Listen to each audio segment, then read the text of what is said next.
It is such a pleasure to be here with everyone today, so thank you. I'm going to go through a topic today, pre-hospital management and integration with the emergency department. Um, my general style is interactive, although I think we're going to be a little bit limited because we're rushing for time, so I'll try to move it along as well.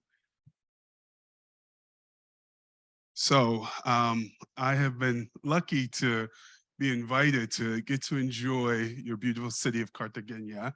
And um, and I'm just going to take us on a brief mission here. You're having dinner with a significant other, friends overlooking the city, but unfortunately, this all changes.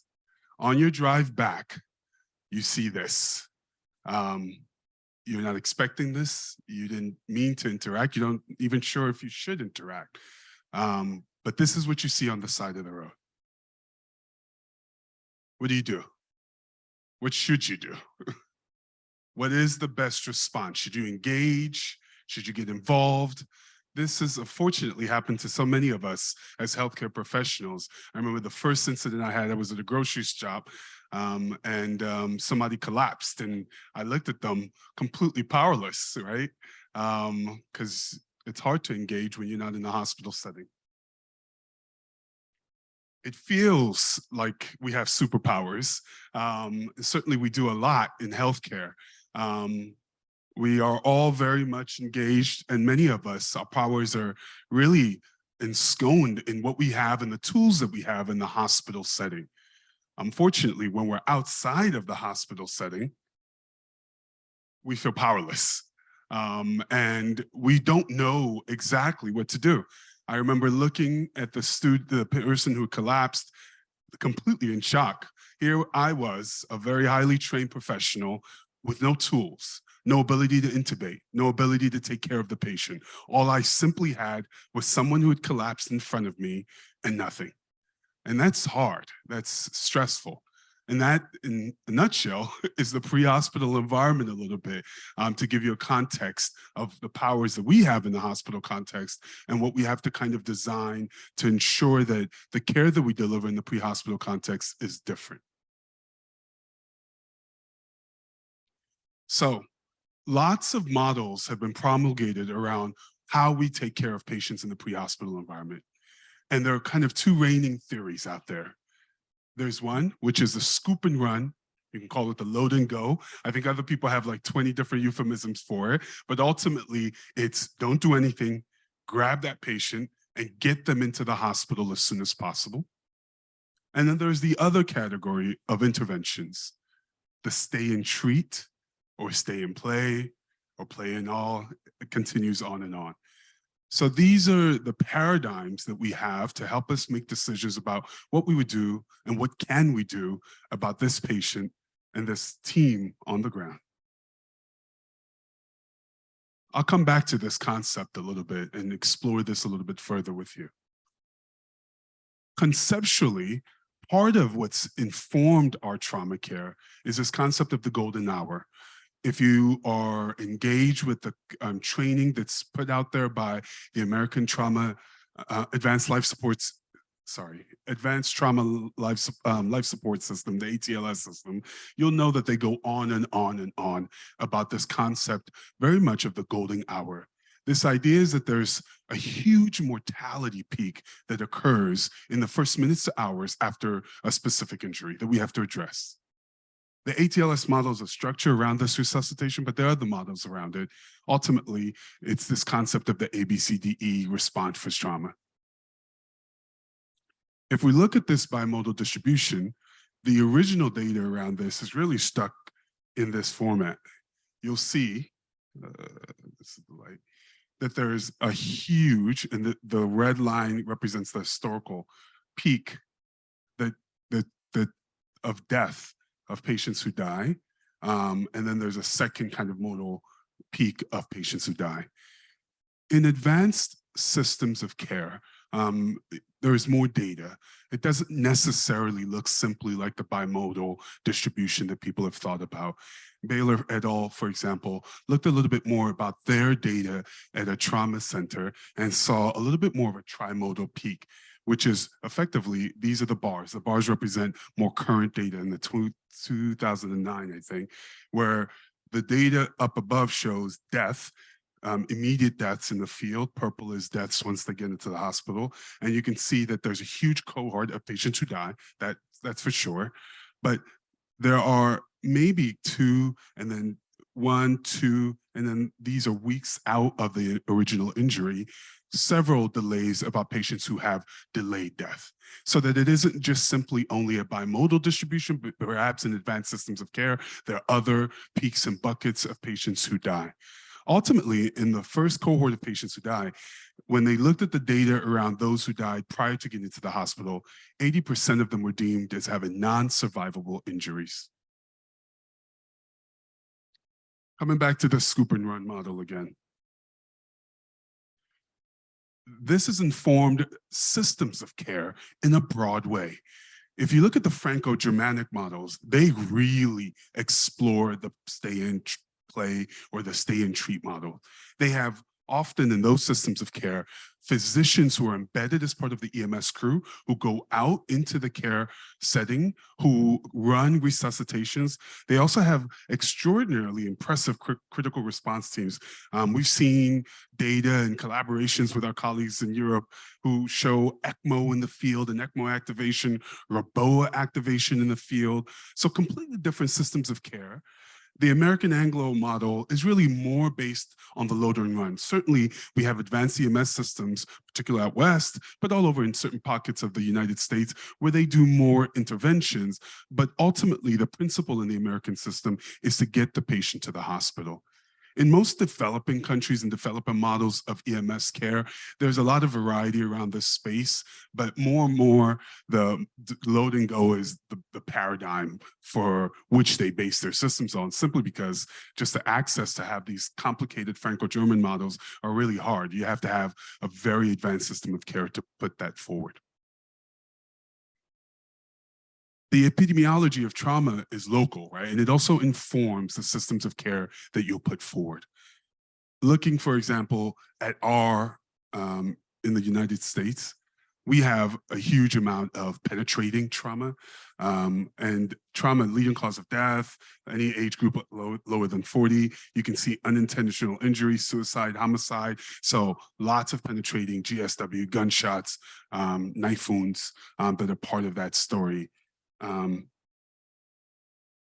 In the international context and worldwide, we have to understand that the systems of trauma are much more broader and involve a huge component of deaths that are primarily based in the lower income countries, lower to middle income countries, 90% of the deaths. And then to complicate that further, it's multifactorial, but a lot of trauma is focused on road traffic and blunt injury, lots of blunt injury trauma.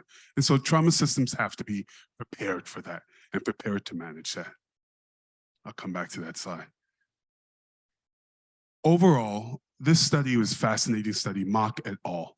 They compared 3 systems of trauma, a low resource center, a moderate middle income, and a high income, and encapsulated by, one was Ghana, one was Mexico, and one was Seattle, and looked at the morbidity and mortality in the early phase, in the ER, and in the hospital context, and compared and contrasted what you could see in there. So if you look carefully at the slide, you'll see, obviously, that the survivors and the percent of patients in death in each of them really spiked a lot in the early phase in the low resource environment as compared to the patients that had survived in the later phases, as to be expected. The pre-hospital context is where there's a lot of opportunity for improvement in care and resuscitation. So our systems of care have focused on that, right? We have 3 models of training for our EMS teams.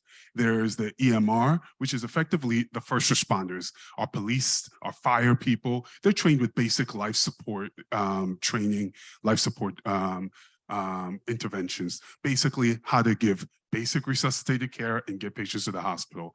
BLS are a little bit more robust. They represent the framework or the benchmark of our workforce in the United States. And they're given lots of BLS training and can do almost all basic life support care. And then our paramedics represent the advanced culmination of care in the field in the United States system. This just graph highlights what the skill sets of each. There's this AEMT system. We have a 4-tiered system. They're not very much used, and most jurisdictions have difficulty utilizing it. So mostly there's the EMR. They really can't, the EMT, who are the core response trainees and response team. They don't do advanced airways. They don't have advanced IV access. And then all the way up to the paramedics who can intubate, who have advanced protocols in the field, who can initiate really complicated medications, including CPR, all the way to ACLS management and per protocol independently. So again, the core of this paper highlights that there are mortality differences in the pre-hospital context, and we need to capitalize on that to make sure that we improve pre-hospital care for patients coming to the hospital. So we've done that a bit, at least in the United States model, but I think this is caught on internationally when we're talking about CPR and general first aid. And there's some data, unfortunately, though, to show that with trauma patients, we haven't done that in terms of bystander engagement. And in fact, the patients who are more severely injured, bystanders are much less likely to engage with them, to care for them, to intervene in ways that would have made a difference. On the contrary, for cardiac arrest and CPR, we nationally and internationally have made a good model for what folks should do. So this really does give a support or an imperative to making sure that we think about bystander engagement in care. So Feedback et al. Looked at 5 areas of engagement. One of them was to make the scene safe, basic scene safety. Second one, to highlight how to safely extract and keep the patient safe. Position safety, control of hemorrhage, and hypothermia protection as themes that you could teach the bystanders, that we can engage bystanders with, that would improve quality of care and outcomes for patients. Education was pulled out and pushed out so that, for example, right now, many folks are very hesitant to engage with a trauma victim that they see out in the field as a bystander. But with basic training modules, could we engage with bystanders and with the population at large to teach basic scene safety and highlight key points, including how to safely move the patient so that they don't injure themselves any further, and when not to move the patient if they look particularly injured but are in no danger in the position that they are in. The other components that we've started to expand on really as a measure of improving outcomes is stop the bleed. So in fact, this has become really a big opportunity nationally, and I think opportunity internationally, to highlight the importance of hemorrhage control, which is the #1 systematic failure when patients have trauma. Is still the top system that causes trauma mortality, is to apply 3 components. One is encouraging pressure, direct pressure, applying dressing and pressing further, and teaching folks how to use a tourniquet. If we can engage our bystanders, if we can engage folks in the community, this may improve outcomes for overall trauma care. All right, so ultimately, as we look at these different systems of care, there's some data to suggest possibly that maybe the treat and grow is even better. Rodashri et al. Looked at the pre-hospital comparison of systems that dispatch a physician to the scene versus those that do not. And they saw that there was an association with increased trauma fatality, lower early increased trauma fatality rates, but not necessarily better outcomes overall. Knapp et al. Suggested that hospital management of those who had a physician team seemed to be associated with lower mortality, but the benefits seem to be primarily associated with the fact that there was shorter transport time with helicopters. And then this relatively new study has come out that looked at the French system where a physician was out in the field, engaged in care, and ultimately, even after adjustment for case complexity, for difference in pre-hospital time, what they saw was that increases in pre-hospital time correlates to increase in hospital all-cause mortality, so that the longer they were out in the field, the more the mortality increased for even in cases where there were physician-led trauma resuscitative teams. So these findings really cast doubt to this concept and really strengthen our model, which is ultimately that you probably have some critical interventions that benefit, but as long as you take too long in the field and you don't get patients to definitive care and access, there comes a tipping point where patient mortality starts to increase the more you do in the field. So what should you do in the field? Looking at EMS systems, trainings are robust. EMS systems are taught to put in intravenous access. And many folks feel like that's core to providing stupendous care. It's often thought as even critical as an outcome, but we've got to be careful here as well. Average times to IV access in some study ranges from 5 to 15 minutes if EMS teams, are putting it out in the field.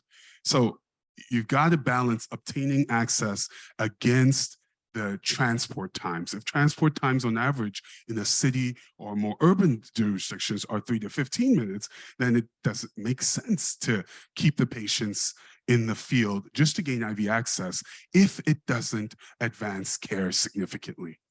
Moreover, there's data to suggest that we're not using interosseous access as frequently, as robustly as we could be, and we're only considering after the second and the third attempt when it should be considered even earlier in the care course.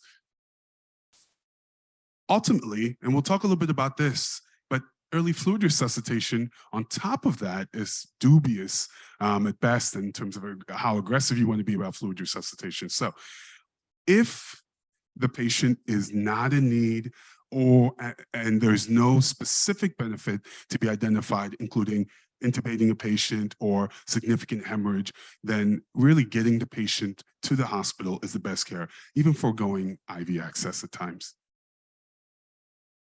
Advanced airway. This is another thing that sometimes there's a thought that this is a priority that must be managed in the field. If you look at some data around intubations for trauma patients, often it's because of low GCS and not necessarily because of direct hypoxia. In the cases for low GCS, we've got to be careful here. Patients who are in a trauma physiology, when you apply sedation and paralytics for somebody who's absolutely dependent on their catecholamine surge of trauma, you may actually really blunt their ability to maintain their natural physiologic homeostasis. And sometimes patients go into cardiac arrest and you see bad outcomes from this. So while there's certainly a cohort of patients or group of patients that would benefit from intubation in the field, if it's going to delay transport time and they don't fit into that cohort, they need to be brought into the hospital. Pre-hospital treatment of tension pneumothorax. This is thought as really crucial to treatment, but we find that perhaps in really advanced systems, there are people who are using it too much. There's some data that looks at, tension pneumothorax being present, and this is probably an overestimate. In less than 0.3% of patients with significant trauma, and yet there are some jurisdictions where maybe 5 to 10% of patients come in with needles. So one has to be careful. We obviously don't want it not to be done in the right patient, but at the same time, it really should be done primarily for patients who would benefit, and it shouldn't delay transport to the hospital. ATLS guidelines have updated, and there's good data around this. The location for which trainees should be taught to position for tension pneumothorax. Many folks have significant redundant chest wall tissue, and so if you look at good data and studies, The average depth here along the mid-clavicular second intercostal line is around 4.2 centimeters and with significant variability. Whereas if you use the recommended approach for tension pneumothorax needle decompression, even for thoracostomy in some cases, it's the anterior axillary line, and it's in the fifth intercostal space. That obviously the average depth is a little bit lower and more consistently lower at 2 to 4 as compared to in the anterior position. So as a result, ATLS is now as a standard recommendation suggesting tension pneumothorax treatment should be done here. The other things that are mantra in the EMS system are management of cervical collars. Everybody has to have a cervical collar. One should be cautious of this. It's astounding to think, but if you look through the data, the support for cervical collar is really not randomized evidence-based. There's very poor data to support it. It's hard to go back now. This is standard of care, and it's become kind of the mantra of what EMS systems do. But when really, in certain patient cohorts, and when it's completely unnecessary, cervical collar has harm, right? It can reduce immobility and ease for intubating a patient.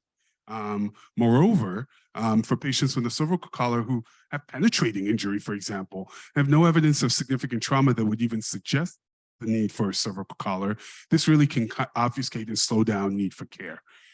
There's also data around the fact that cervical collar immobilization also causes pressure ulcers as well. And so overall, the use and need for cervical collars are very, should be appropriately utilized and not for every single patient. The hardboard is one other tool that's used for immobilization for the patient. This is also kind of used to be verboten. Every single patient with blunt trauma came in with a hardboard. We should be careful about this. First thing first, the hardboard does not provide any cervical stability. So there's no value in that context for the hardboard. Additionally, and perhaps more concerningly, even in normal patients, there's studies that show that if the time on hardboard starts to be associated with pressure ulcers, and in time as low as 1 hour, there's some data to suggest you can start to have increased risk of pressure ulcer formation for patients on the hardboard.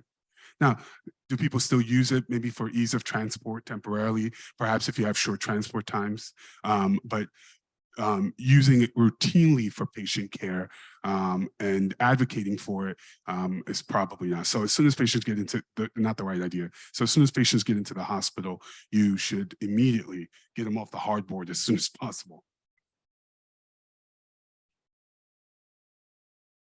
All right. So, and the last piece of the pre-hospital context is increasingly the paradigm is changing.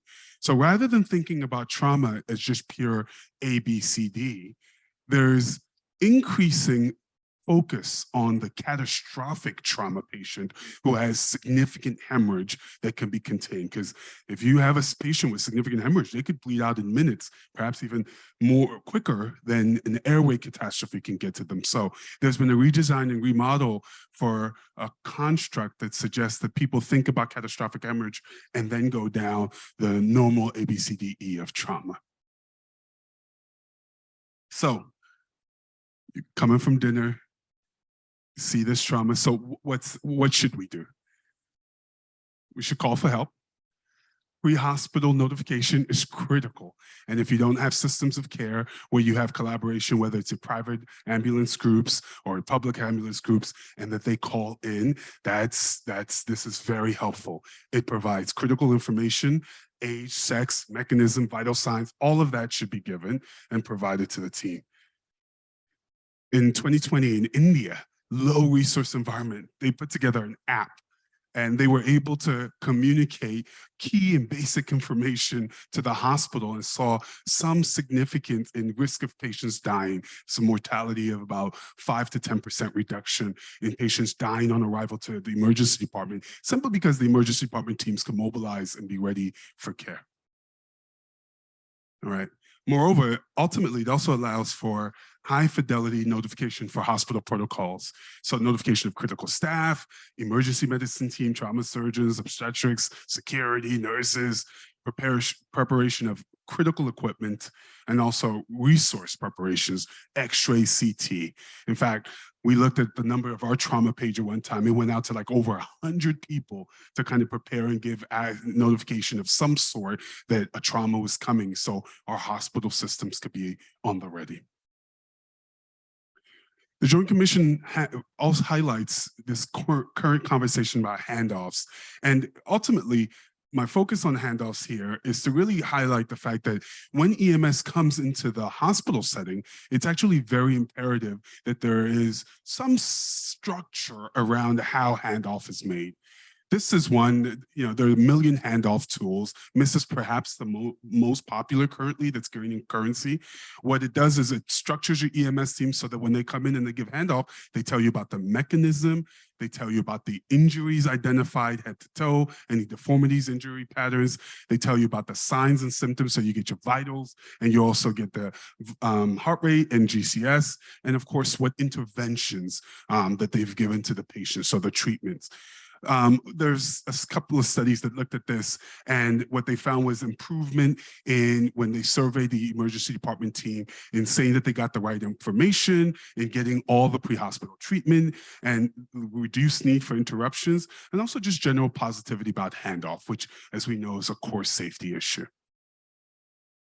So overall, QI is also a core part of EMS systems. Whatever EMS collaboration you have, you must enhance and embed it with opportunities for QI so that there's a system-based focus on improvement. When things go wrong, is there a physician champion who can highlight, hey, this didn't go so well, and communicate that to champions in your EMS, your local ambulance groups, et cetera, so that they take it not from a personality perspective, it's from a systems of care improvement perspective. So, overall, if you combine pre-hospital systems of care, focus on intervention that are life-threatening, high yield in the field, and then get patients to the hospital as quickly as possible so that we minimize transfer time, and champion high-quality systems of care so that the focus is on system improvement, improved enhanced handoff, as well as high-fidelity intra-hospital notification protocols, you should maximize that really fraught transition from the hospital to the inpatient. So if I stop now, and if I'm as I would recommend if any of you stop, it's to make sure that the core CABs are being completed, and it's not to interrupt the EMS systems from getting the patient directly to the hospital. Thank you.